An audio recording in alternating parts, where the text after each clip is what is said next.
Big Boss Malayalam season 6 live അപ്ഡേറ്റ്സിലോട്ട് സ്വാഗതം. ഇപ്പോഴത്തെ ഒരു പുത്തൻ പ്രമോ ഏഷ്യാനെറ്റ് പുറത്തുവിട്ടിരിക്കുകയാണ്. 2 മത്സരാർത്ഥികൾ ഒരാൾ ഇന്ന് ബിഗ് ബോസ് ഹൗസിന്റെ പുറത്തോട്ട് പോകുന്നു തന്നെയാണ്. അതായത് 2 മത്സരാർത്ഥികൾ ആരൊക്കെയാന്ന് നോക്കുകയാണെങ്കിൽ 7 മത്സരാർത്ഥികളായിരുന്നു ഇത്തവണ നോമിനേഷൻ ഉണ്ടായത്. സിജോ, ജിൻഡോ, അതോടൊപ്പം തന്നെ ശ്രീതു, അപ്സര, അതോടൊപ്പം തന്നെ നന്ദന, ശ്രീരേഖ, ശരണ്യ തുടങ്ങിയവർ. ഇവരിൽ നിന്ന് 2 പേര് പുറത്തായിരിക്കുകയാണ്. അത് നന്ദനയാണോ അതേ ശരണ്യാണോ എന്നാണ് പറഞ്ഞിരിക്കുക. എന്തെങ്കിലും പ്രമോയിൽ നമുക്ക് കാണാൻ സാധിക്കുന്നുണ്ട്. ആ ഒരു പേര് നിങ്ങൾ സെലക്ട് ചെയ്തോളാം, അതായത് ഓപ്പൺ ആക്കി നോക്കിയോളാൻ പറയുന്നുണ്ട്. നിലവിൽ കിട്ടിയിരിക്കുന്ന റിപ്പോർട്ടുകൾ പ്രകാരം ശരണ്യാണെന്ന് പറഞ്ഞാൽ പോലും നന്ദനയ്ക്ക് അവസാന നിമിഷങ്ങളിൽ വോട്ട് കുറഞ്ഞു എന്ന് തന്നെ വേണം ഇപ്പൊ അറിയാൻ സാധിച്ചിരിക്കുക. എന്തൊക്കെയാണ് നന്ദന കോമണറായിട്ട് വന്നതുകൊണ്ട് തന്നെ ഒരു സപ്പോർട്ടിന്റെ ഒരു കുറവ് നമ്മൾ കണ്ടാണ്. അതുമാത്രമല്ല ശരണ്യെ പല തവണ ബിഗ് ബോസ് സേഫ് ആക്കിയിട്ടുണ്ടായിരുന്നു.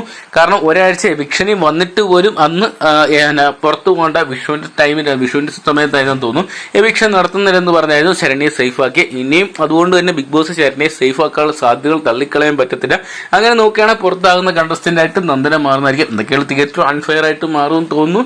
എന്തൊക്കെയാണ് കണ്ടതിനെ അറിയേണ്ടിയിരിക്കുന്നത്. എന്തൊക്കെയാണ് ഈ 2 മത്സരാർത്ഥികൾ ആര് പുറത്തു പോകണമെന്നാണ് നിങ്ങൾ പ്രേക്ഷകരാഗ്രഹിക്കുന്നത്. കമന്റ് ബോക്സിൽ പങ്കുവെക്കുക. വീഡിയോ ഇഷ്ടപ്പെടുമെങ്കിൽ ലൈക്ക് ചെയ്യാനും ഷെയർ ചെയ്യാനും ഏറ്റവും കൃത്യമുള്ള ബിഗ് ബോസ് വോട്ടിംഗ് റിസൾട്ടുകൾ ആകും തന്നെ അറിയാൻ വേണ്ടി ഇപ്പോൾ തന്നെ ചാനൽ സബ്സ്ക്രൈബ് ചെയ്ത് വെക്കുക.